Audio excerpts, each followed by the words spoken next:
আসসালামু আলাইকুম। আমি ফখরুল ইসলাম হৃদয়। আমার চ্যানেলে তোমাদের সবাইকে স্বাগতম। আশা করি তোমরা সবাই ভালো আছো। আমরা আজকে পড়ব জুলজি বইয়ের চতুর্থ অধ্যায় রক্ত এবং সঞ্চালন। আমরা গত ক্লাসে পড়েছিলাম এই অধ্যায়ের রক্ত কি এবং রক্তের উপাদান এই দুইটা টপিক। যারা যারা ভিডিওটি দেখো নাই আগে ভিডিওটি দেখে নিও, তাহলে তোমাদের বুঝতে সুবিধা হবে। আর আজকে আমরা পড়ব রক্তের কাজ।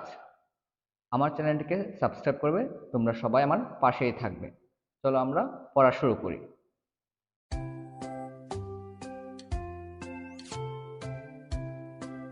তো আজকের টপিক রক্তের কাজ। তো রক্তের কাজ পড়ার আগে আমরা গত ক্লাসের টপিক রক্তের উপাদানটা আবার একটু দেখে নিই। তো আমরা জানি রক্তে থাকে রক্তকণিকা এবং রক্তরস। রক্তকণিকা থাকে 45% এবং রক্তরস হচ্ছে 55%।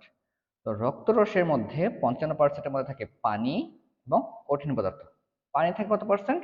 90 থেকে 92%, এবং কঠিন পদার্থ থাকে 8 থেকে 10%। এখন কঠিন পদার্থের মধ্যে থাকে অজৈব উপাদান এবং জৈব উপাদান। অজৈব উপাদানের মধ্যে রয়েছে কত পার্সেন্ট? 0.9% থাকে sodium chloride, potassium ion, calcium ion এবং ম্যাগনেসিয়াম আয়ন। এগুলোর জন্য হচ্ছে রক্ত নুনতা স্বাদ। এখন জৈব পদার্থ রয়েছে 7 থেকে 9%। তো জৈব উপাদানের মধ্যে রয়েছে প্লাজমা প্রোটিন। আমরা প্লাজমা প্রোটিনগুলোর নাম মনে রেখেছিলাম GPA5 দিয়ে: গ্লোবিউলিন, প্রোথ্রম্বিন, অ্যালবুমিন, ফাইব্রিনোজেন। তারপরে থাকে নাইট্রোজেন গ্রথীয় পদার্থ কি কি? ইউরিয়া, ইউরিক অ্যাসিড, ক্রিয়েটিনিন আর অন্যান্য পদার্থ। অন্যান্য পদার্থের মধ্যে রয়েছে গ্লুকোজ, লিপিড, হরমোন, এনজাইম। তো আমরা দেখি রক্তকণিকা কি কি রয়েছে: লোহিত রক্তকণিকা, শ্বেত রক্তকণিকা এবং অনুচক্রিকা। এই লোহিত রক্তকণিকা কি কাজ করে থাকে আমাদের রক্তে? লোহিত রক্তকণিকা কার্বন ডাই অক্সাইড এবং অক্সিজেন গ্যাস পরিবহন করে থাকে। শ্বেত রক্তকণিকা আমাদের দেহের রোগ প্রতিরোধ ক্ষমতা বৃদ্ধি করে থাকে এবং অনুচক্রিকা রক্তপাত বন্ধ করে। তো এখন আসো আমরা রক্তের কাজে যাই। রক্ত আমাদের দেহে কি কি কাজ করে থাকে। তো এখন আমরা পড়ব হচ্ছে গিয়ে রক্তের কাজ। আমরা যখন রক্তের উপাদান দেখেছিলাম, তো রক্তকণিকার কাজ এবং রক্ত রসের কাজগুলো যদি আমরা আলাদাভাবে লিখি, তাহলে আমরা কিন্তু রক্তের কাজটা সহজভাবে বলতে পারতেছি। তো আমরা যখন রক্তকণিকা, লোহিত রক্তকণিকার কথা বলেছিলাম যে লোহিত রক্তকণিকা অক্সিজেন গ্যাস পরিবহন করে, তাই তো? তারপর বলেছিলাম কার্বন ডাই অক্সাইড পরিবহন করে। এটা হচ্ছে লোহিত রক্তকণিকার কাজ, অক্সিজেন গ্যাস পরিবহন করে থাকে এবং কার্বন ডাই অক্সাইড পরিবহন করে থাকে। তারপর আমরা যদি শ্বেত রক্তকণিকার দিকে তাকাই, তো শ্বেত রক্তকণিকা আমাদের দেহে কি কাজ করে থাকে? শ্বেত রক্তকণিকা আমাদের দেহের রোগ প্রতিরোধ ক্ষমতা বৃদ্ধি করে। কি করে ভাইয়া? রোগ প্রতিরোধ ক্ষমতা বৃদ্ধি করে।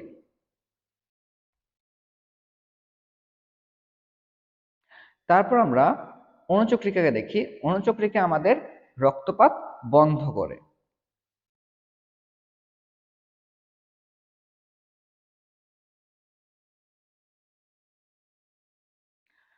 তো রক্তের রক্তপাত বন্ধ করে থাকে। ইন্টারেস্টিং, তাই না?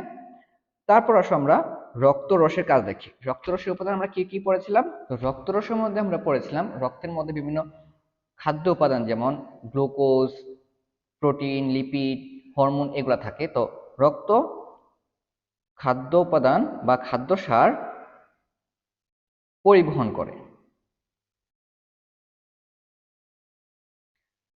তারপর আমরা কি দেখেছিলাম? রক্তের মধ্যে থাকে নাইট্রোজেন গ্রথিত বর্জ্য পদার্থ। তো রক্ত বর্জ্য পদার্থ পরিবহন করে। তারপর রক্ত হরমোন পরিবহন করে থাকে।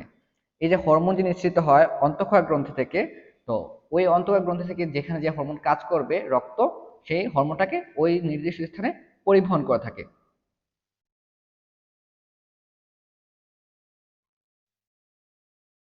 হরমোন পরিবহন করে। তারপর রক্তের একটা গুরুত্বপূর্ণ কাজ হচ্ছে রক্ত আমাদের তাপমাত্রা নিয়ন্ত্রণ করে। কি নিয়ন্ত্রণ করে? তাপমাত্রা। তো রক্ত কিভাবে আমাদের তাপমাত্রা নিয়ন্ত্রণ করে থাকে, কোনো আইডিয়া আছে?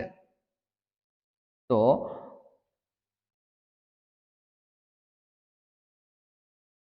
তো রক্ত আমাদের দেহের তাপমাত্রা কিভাবে নিয়ন্ত্রণ করে থাকে?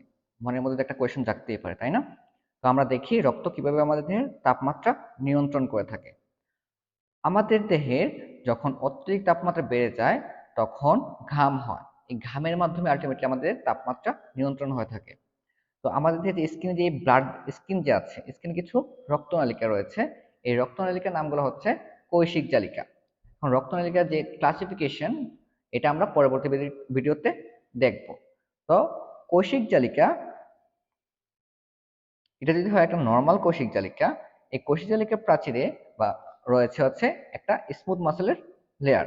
তো স্মুথ মাসেল বলতে বোঝায় অনিচ্ছিক পেশি।